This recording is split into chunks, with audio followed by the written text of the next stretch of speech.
Good morning students. हम लोग अभी तक विश्व जनसंख्या वितरण के बारे में स्टडी कर रहे थे। जनसंख्या वितरण, पॉपुलेशन डिस्ट्रीब्यूशंस की जनसंख्या कहाँ किस प्रकार की है। इस जनसंख्या वितरण को हमने मुख्य रूप से 4 भागों में डिवाइड किया, 4 पार्ट में डिवाइड किया है। पहला सघन जनसंख्या क्षेत्र, दूसरा सामान्य जनसंख्या, तीसरा विरल जनसंख्या और चौथा हमने पढ़ा था अति न्यून जनसंख्या क्षेत्र। यानी ये चारों क्षेत्र जो हमने स्टडी किए, इसमें सबसे पहला क्षेत्र सघन जनसंख्या यानी जनसंख्या का वह क्षेत्र जहाँ अति लार्ज लेवल पे पॉपुलेशन पाई जाती है, बहुत विशाल मात्रा में जनसंख्या पाई जाती है।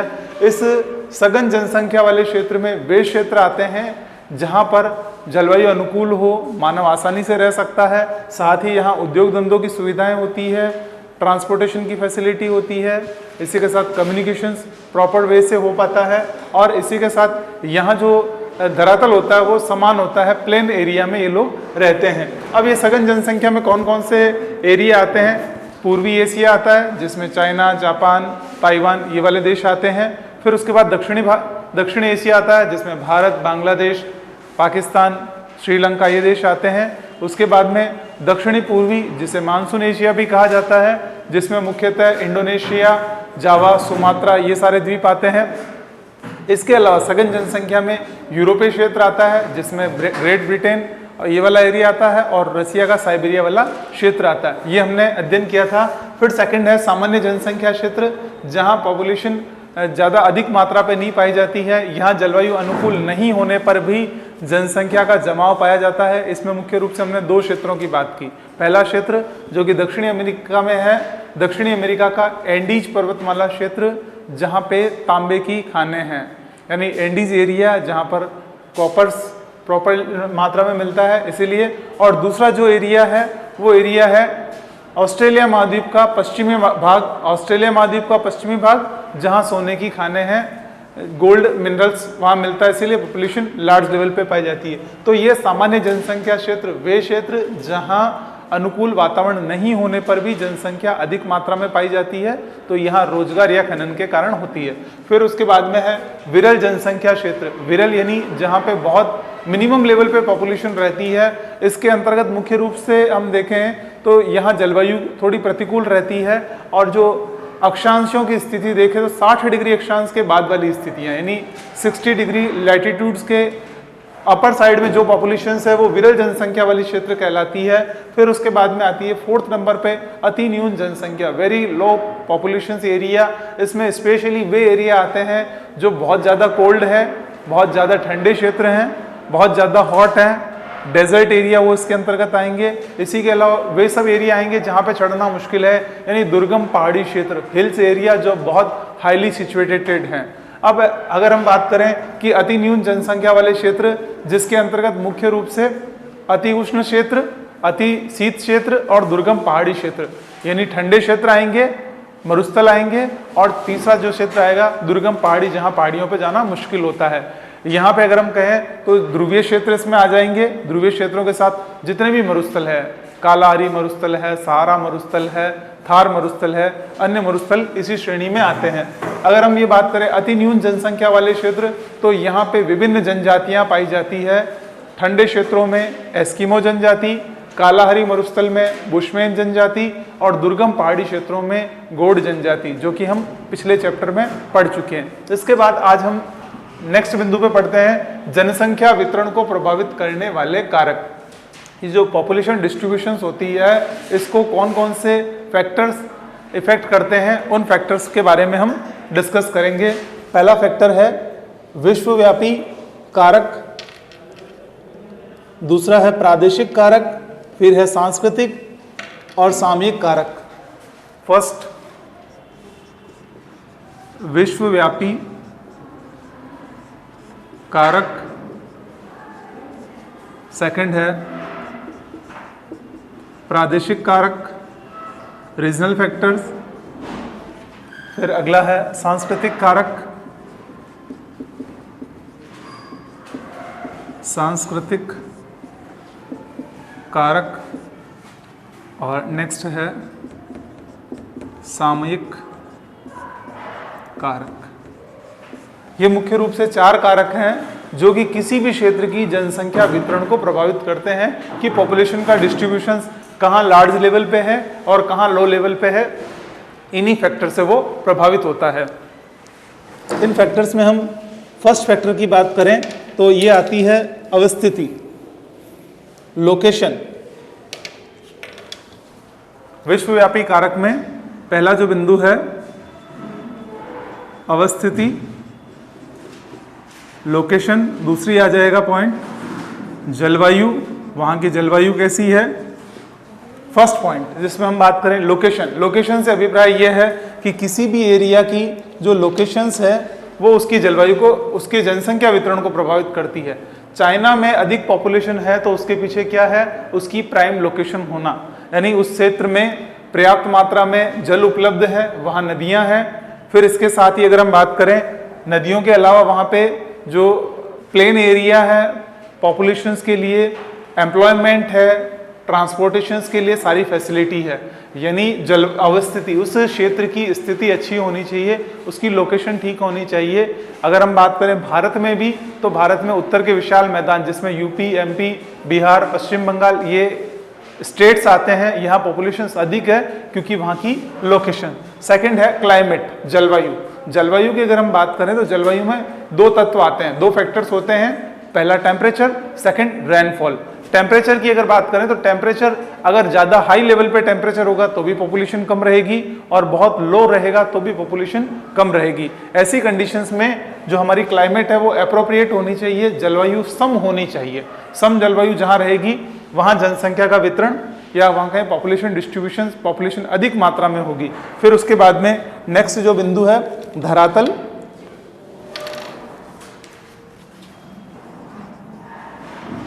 धरातल और फोर्थ पॉइंट आता है समुद्र तल से ऊंचाई।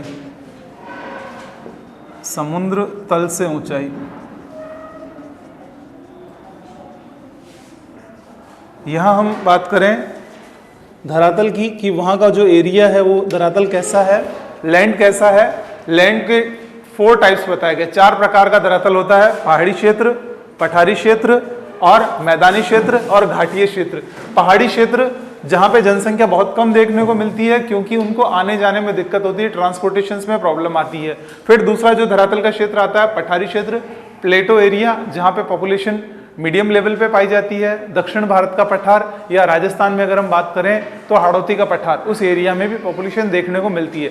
लेकिन अरावली पर्वतमाला की अगर हम बात करें, हाईली एरिया पे जो है वहाँ पे पॉपुलेशन कम रहती है।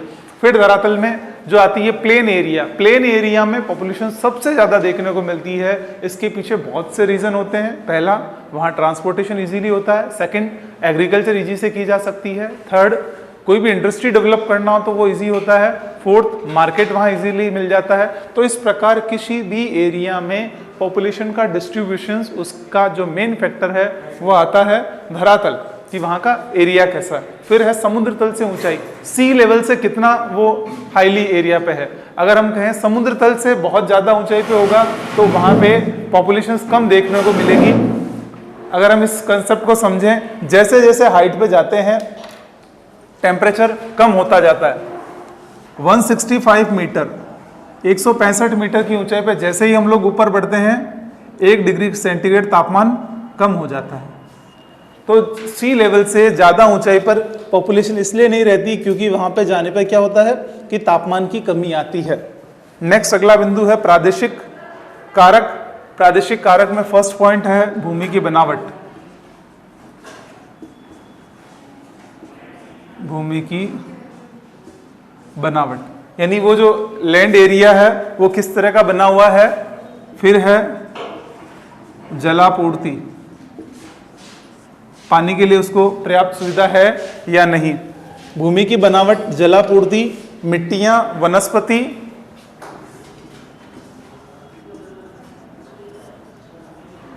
मिट्टियां सॉइल्स, उसके बाद में वनस्पति और खनिज मिनरल्स कौन कौन से हैं। फिर नेक्स्ट है शक्ति संसाधन, पावर रिसोर्सेज क्या है।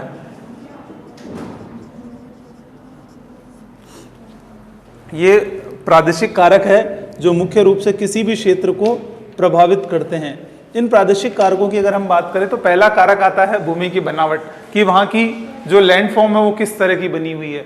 भूमि की बनावट में जैसा कि हमने यहाँ पढ़ा था कि धरातल कैसा है, धरातल अगर प्लेन एरिया है या फिर वहाँ जमीन उबड़ खाबड़ है या समतल है, वो चीज़ यहाँ प्रभावित करेगी। इसी के साथ भूमि की बनावट में एक तत्व जो इसे प्रभावित करता है वो है सॉइल्स, मिट्टियाँ।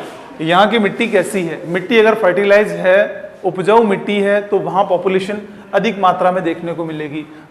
भारत में अगर हम कहें यूपी में अधिक पॉपुलेशन होने का मुख्य कारण क्या है, वहाँ की मिट्टी उपजाऊ है। मिट्टी उपजाऊ होती है तो एक छोटे से एरिया में भी लार्ज लेवल पे पॉपुलेशन रहती है और पॉपुलेशन वहाँ पे आसानी से अपना डेवलपमेंट कर पाती है।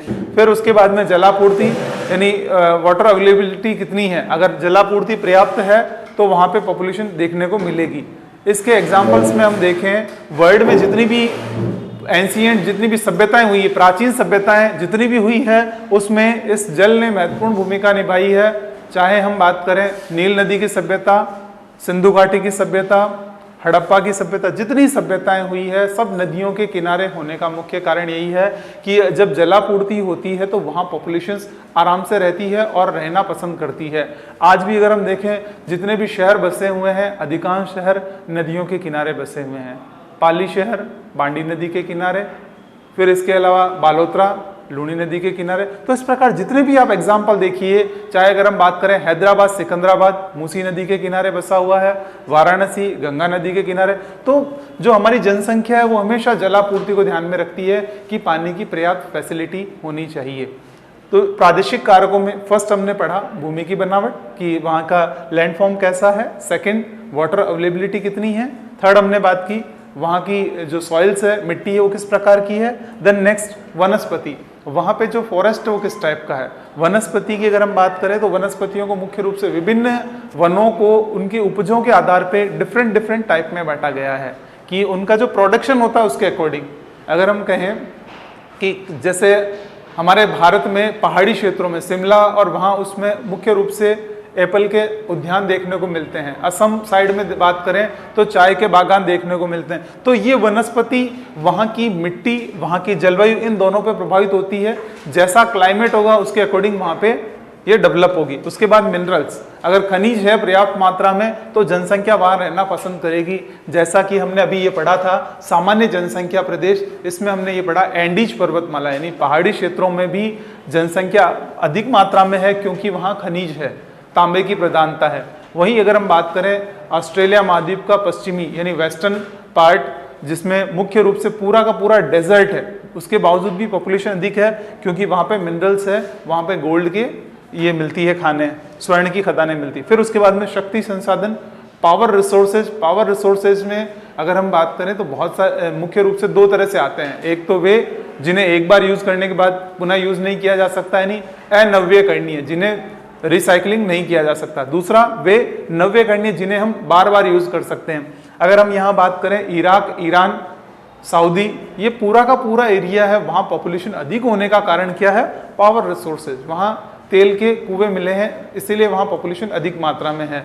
अगर हम बात करें साथ ही आज के समय में जो सोलर एनर्जी है, विंड एनर्जी है, इसी के साथ ट्रेड एनर्जी है, उसका भी उपयोग किया जा रहा है, इसीलिए पॉपुलेशन वहाँ क्या कर रही है, सिचुएटेड हो रही है, जनसंख्या वहाँ रहने लगी है। उसके बाद में है कल्चरल फैक्टर, सांस्कृतिक कारक। सांस्कृतिक कारकों में ये निम्नलिखित कारक प्रभावित करते हैं। पहला है आर्थिक कारक या आर्थिक व्यवस्था। आर्थिक कारक यानी किसी भी देश में या किसी भी क्षेत्र में जनसंख्या पर्टिकुलर किसी एरिया में रहना पसंद करती है तो उसके पीछे वहाँ की जो इकोनॉमिक कंडीशंस होती है कि वहाँ लोगों के रहने से उनकी आर्थिक स्थिति में क्या होगा, उन्नति होगी, उन्नति का स्तर। यानी वहाँ पहली चीज़ ये है आर्थिक गतिविधियाँ होती रहनी चाहिए, वहाँ लोगों को प्रॉपर एम्प्लॉयमेंट मिल जाए, व्यवसाय मिल जाए, रोजगार मिल सकेंगे तो वहाँ लोग रहना पसंद करेंगे। साथ ही ये जो एक्टिविटीज़ है डिफरेंट टाइप की होनी चाहिए, इसके अंदर मल्टीपल एक्टिविटीज़ होगी तो वहाँ पॉपुलेशन अधिक मात्रा में रहेगी। फिर इसके के साथ साथ अगर किसी क्षेत्र में पॉपुलेशन रह रही है तो उनके ग्रोथ के चांसेस होने चाहिए, उनके उन्नति के अवसर हों। हम उसी क्षेत्र में काम करना पसंद करते हैं जहाँ हमें ग्रोथ के चांसेस मिलते हैं। उसके बाद में है राजनीतिक व्यवस्था। राजनीतिक व्यवस्था किसी भी एरिया में जो पॉलिटिकल वहाँ का जो एनवायरमेंट है वो भी वहाँ की पॉपुलेशन को प्रभावित करता है, यानी उसके वितरण को प्रभावित करता है। अगर हम कहें जहाँ तानाशाही व्यवस्था है वहाँ जनसंख्या का घनत्व या वितरण कम देखने को मिलेगा, जहाँ लोकतंत्रात्मक शासन व्यवस्था है वहाँ जनसंख्या का घनत्व अधिक देखने को मिलेगा, क्योंकि लोकतंत्रात्मक शासन व्यवस्था में व्यक्ति के विचारों को महत्व दिया जाता है। उसके बाद है मनोवैज्ञानिक कारक। मनोवैज्ञानिक कारक। फिर उसके बाद में नेक्स्ट है परिवहन और संचार। परिवहन, देन नेक्स्ट है संचार। यानी किसी भी क्षेत्र के जो सांस्कृतिक कारक के रूप में अगर हम बात करें तो ये मुख्य रूप से कारक आते हैं कि साइकोलॉजिकल फैक्टर भी इम्पैक्ट करता है किसी भी एरिया की पॉपुलेशंस को। जैसे अगर हम कहें किसी शहर, कोई शहर है जो वहाँ सांस्कृतिक रूप से बहुत अच्छा है, तो लोगों को लगता है वहाँ की संस्कृति ठीक है तो वहाँ जनसंख्या वितरण बढ़ेगा, यानी वहाँ जनसंख्या आके रहना पसंद करेगी। राजस्थान में अगर हम बात करें तो विभिन्न क्षेत्रों में, अगर जोधपुर या जयपुर या अन्य क्षेत्रों की बात करें, वहाँ अधिक जनसंख्या होने का कारण क्या है? वहाँ का सांस्कृतिक कल्चर, वहाँ पे एम्प्लॉयमेंट की सुविधा होना, वहाँ जब लोग रहते हैं तो उनकी ग्रोथ लेवल बढ़ती है। यानी एक क्षेत्र में अगर कोई व्यक्ति 5 वर्षों तक रहता है और उसकी आर्थिक स्थिति में परिवर्तन नहीं होता है तो व्यक्ति उस एरिया को छोड़ के दूसरी जगह ट्रांसफर कर लेगा। अगर वहीं उसी को ग्रोथ मिल रही है तो वह उस क्षेत्र को छोड़ना पसंद नहीं करेगा। फिर साथ ही परिवहन की सुविधाएं होना, ट्रांसपोर्टेशन की प्रॉपर फैसिलिटी हो, ट्रेड की प्रॉपर फैसिलिटी हो।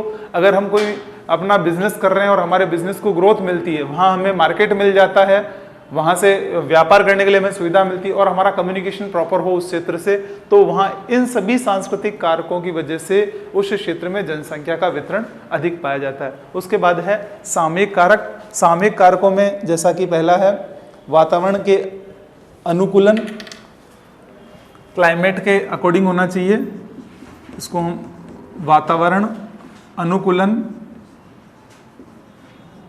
फिर उसके बाद में नेक्स्ट है पारस्परिक निर्भरता, इंटरडिपेंड होने चाहिए।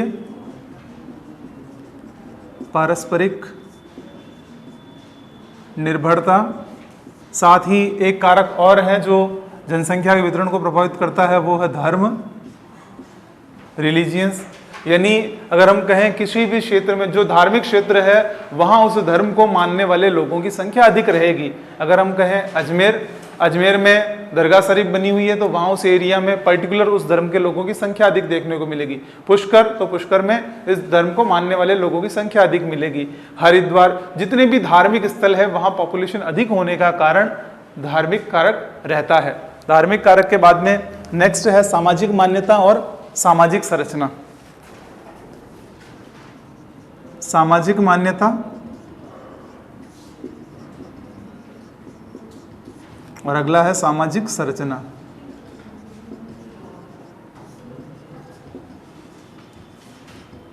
सामाजिक मान्यता की अगर हम बात करें तो वहाँ की सोसाइटी किस चीज़ को मानती है, क्या चीज़ उसको प्रभावित करती है, इसको ध्यान में रखते हुए वहाँ की जनसंख्या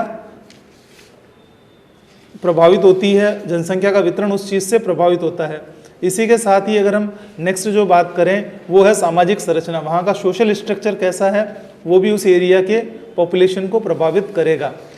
फिर उसके बाद में आता है जनसंख्या के वितरण को प्रभावित करने वाले कारक। अगला जो कारक है जनसंख्या वितरण के ये तो हुआ वितरण को प्रभावित करने वाले मुख्य कारक। इसी के साथ ही नेक्स्ट अगर हम बात करें कुछ चीज़ें और है जो इसको प्रभावित करती है, वो स्पेशली फिजिकल फैक्टर्स, उस एरिया में भौतिक कारक कौन से हैं, भौतिक स्थितियां कैसी है। भौतिक स्थितियों में सारी के सारा केवल हम फिजिकल एनवायरनमेंट की बात करेंगे। दूसरा जो इसका मुख्य कारक है, भौतिक कारक के साथ साथ अगर हम बात करें वहाँ का जो क्लाइमेट है, जैसा कि हमने अभी इसमें पढ़ा कि उस क्षेत्र का जो जलवायु है वो भी वहाँ के जनसंख्या वितरण को प्रभावित करती है। फिर उसके बाद में साथ ही वहाँ का आर्थिक कारक भी इस चीज़ को प्रभावित करेगा कि इकोनॉमिक फैक्टर कौन कौन से हैं जो कि प्रॉपर्ली इस जनसंख्या को डिपेंड करते हैं। फिर है सामाजिक और सांस्कृतिक कारक, सामाजिक और सांस्कृतिक कारकों के अंदर मुख्य रूप से वहाँ का जो कल्चरल एनवायरनमेंट है वो उस चीज़ को इम्पैक्ट करेगा। अब इसके बाद में हम नेक्स्ट पढ़ते हैं जनसंख्या का जो पॉपुलेशन वितरण के अंदर अगर हम बात करें तो जनसंख्या महासमूह किस प्रकार लार्ज लेवल पे पॉपुलेशन कहाँ कहाँ कौन कौन से एरिया में रह रही है। जनसंख्या महासमूह, जनसंख्या महासमूह को मुख्य रूप से 4 भागों में बांटा गया है। ये 4 पार्ट जो मेनली हैं वो लिखिएगा आप इसमें। पहला है एशियाई जनसमूह, यूरोपीय, अमेरिकी और अफ्रीकी जनसमूह। एशियाई जनसमूह, एशियाई जनसमूह, फिर है यूरोपियन जनसमूह, एशियाई जनसमूह, यूरोपियन जनसमूह, फिर उसके बाद है अमेरिकी जनसमूह, अमेरिकी जनसमूह,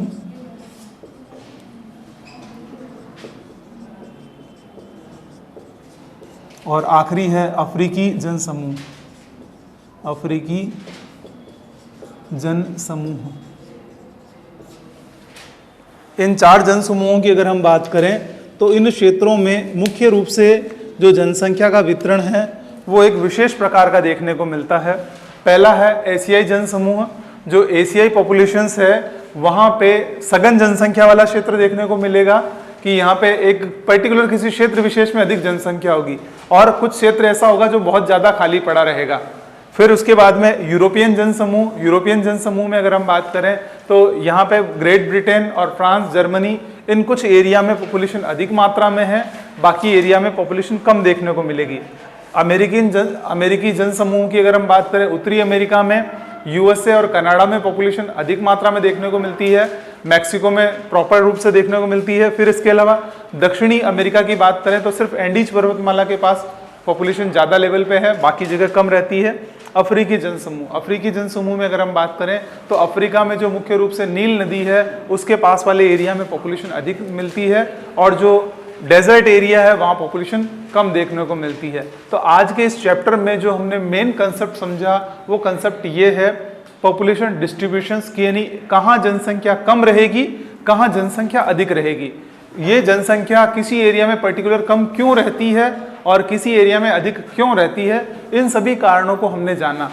अगर हम बात करें, हमारा एग्जामिनेशंस में प्रश्न आ जाता है कि पर्टिकुलर जैसे उत्तर प्रदेश में अधिक जनसंख्या का मुख्य कारण क्या है, तो हम यहाँ इन सभी पहलुओं को बताते हुए ये बताएंगे कि भारत में उत्तर प्रदेश में जनसंख्या का अधिक मुख्य कारण निम्नलिखित कारक रहे हैं। इसी के साथ हमारा ये क्लास हम ओवर करते हैं। Thank you.